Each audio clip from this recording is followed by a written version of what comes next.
So all the salmon have to enter the fish ladder around to the right, and they eventually pass around the outside of this building, and that gets them up over the falls. All the salmon go down to southern Oregon, upriver, and they spawn. They have babies. All the babies coming back down the river cannot come over the falls. So by the end of June, they put this gate up, and they start regulating the water here coming over the falls. What they do is they force all the small fish, the smolt, to come down this spillway to your right. That's called the smolt spillway. And that's how all the small fish get down in the bottom, in the lower river here. And then they go back to the ocean. They grow up. They spend about 2 years out there. They grow up, and then they come back. This is the smolt spillway ahead of us.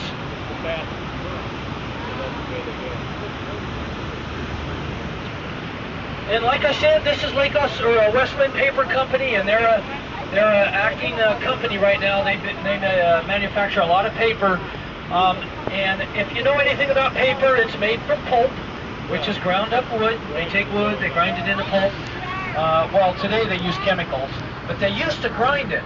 So today, pulp is made by using a chemical process where they reduce paper into small fibers called pulp, and then they make paper. Years ago, they didn't have chemicals to do it. They did it mechanically. On the left over here, this is the grinder room. And down below the grinder room, there's 5 big tunnels here. And they allowed water from upriver to pass through these tunnels.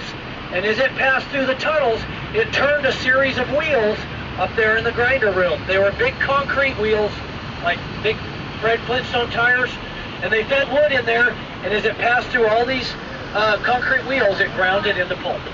That's how pulp used to be made. And as they were done with these concrete wheels and wore them out, they threw them out here in the river. And the river has to be lower to see them, but I noticed this morning there's one just starting to poke itself up right there at the edge of the shore.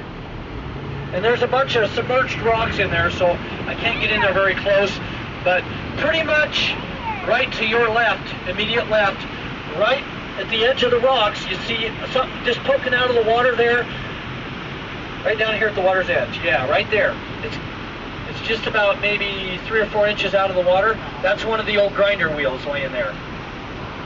There's about 6 of them, 6 or 8 of them in there.